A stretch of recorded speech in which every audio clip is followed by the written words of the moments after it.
Les 12 faux obstacles à une bonne gestion de votre stress et vos émotions. C'est la première partie, j'en ferai 4.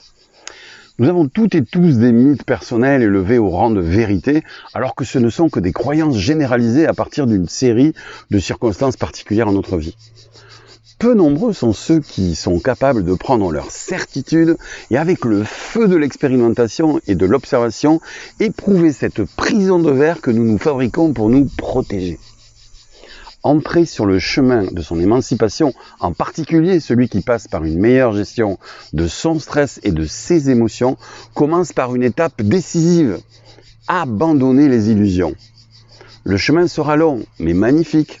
Celles et ceux qui veulent trouver des petits secrets ou emprunter des souterrains censés mener en quelques jours à la liberté ne les trouveront pas ici, dans ces vidéos, j'en suis désolé. Ici, nous fabriquons des bâtons de marche, des vêtements chauds, de la nourriture pour le corps, le cœur et la tête.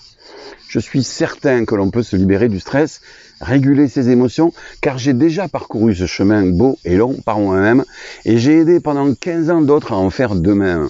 Mais ce que j'ai constaté, c'est que ceux qui y sont parvenus ont abandonné très tôt et à tout jamais, même si on n'est pas à l'abri de nouvelles rechutes, tous ces faux obstacles qui nous empêchent de nous mettre en route durablement, pire, qui nous font parfois rebrousser chemin avant d'y être arrivés.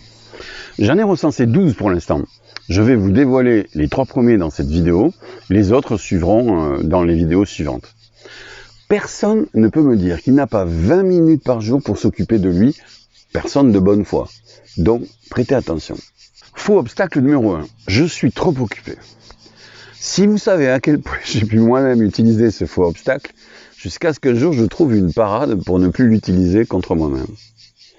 Si demain j'avais un accident qui me colle dans le plâtre des pieds à la tête, me laissant juste quelques orifices pour faire rentrer ou sortir des choses de moi-même, pourrais-je être encore trop occupé? Je suis trop occupé est l'argument ultime. On devrait lui ajouter systématiquement le mot magique « encore ».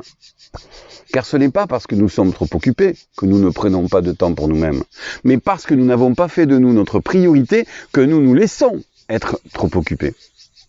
Ainsi, l'obstacle numéro 1 n'est pas d'être occupé, mais de ne pas faire comme priorité de sa vie le fait de se libérer du stress et de vivre en pleine présence de qui l'on est vraiment. À vous de choisir. Faux obstacle numéro 2. Je n'ai pas le temps. C'est celui qu'on utilise une fois que le premier ne tient plus.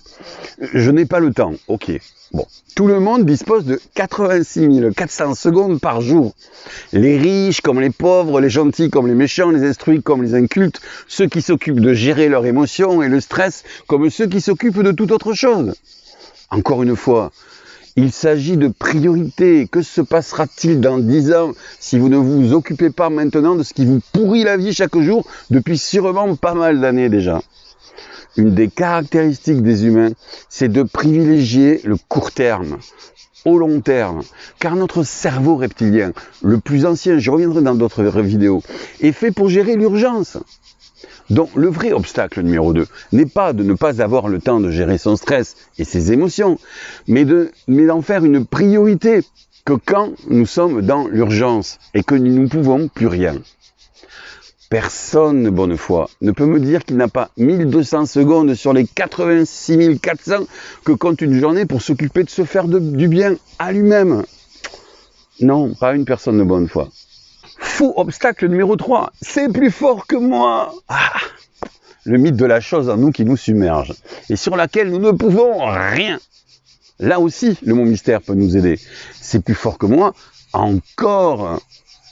Une chose est plus forte que nous car nous sommes habitués à nous identifier à la plus faible. Mais en réalité, dans cette situation, nous sommes au moins 4. La partie bourreau qui nous domine, par exemple celle qui nous fait manger trop. La partie victime qui est dominée, celle qui veut maigrir. La partie sauveur qui cherche un moyen pour que la seconde trouve une bonne stratégie. Et enfin la partie méta qui, comme une vache, regarde les 3 autres vivre dans leur TGV.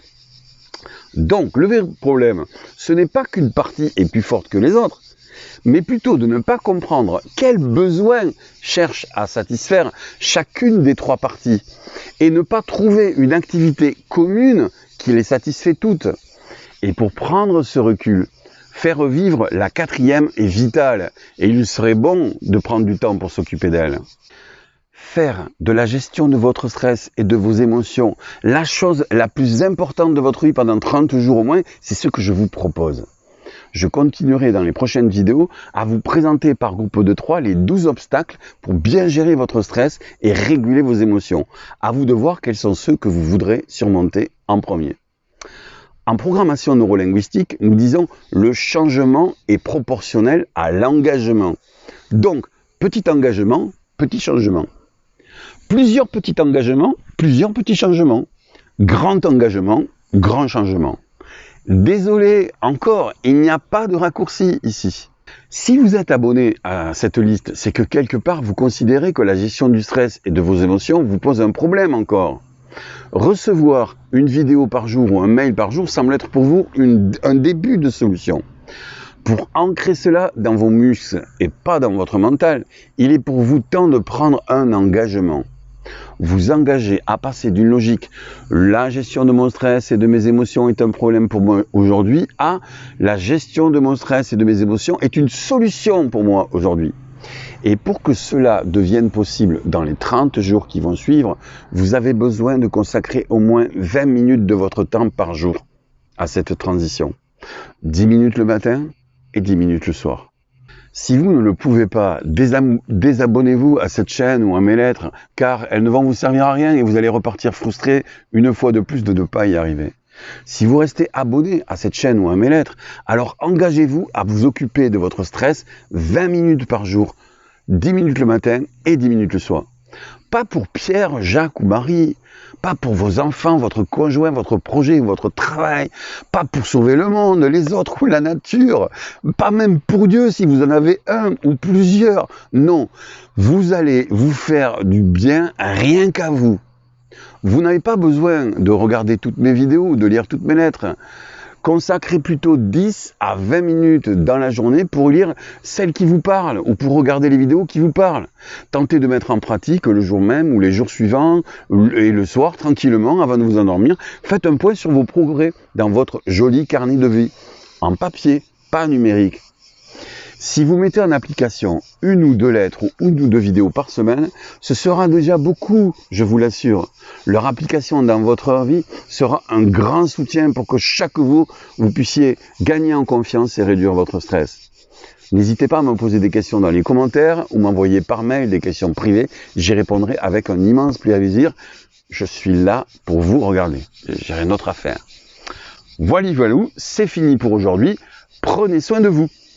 Et un dernier point, si vous n'êtes pas encore abonné à mes lettres quotidiennes, que vous serez le matin à partir de 9 h, eh bien je vous invite à le faire en cliquant sur le petit lien juste en dessous, car dedans il y a de jolis contenus pour gagner en confiance et réduire votre stress. Salut!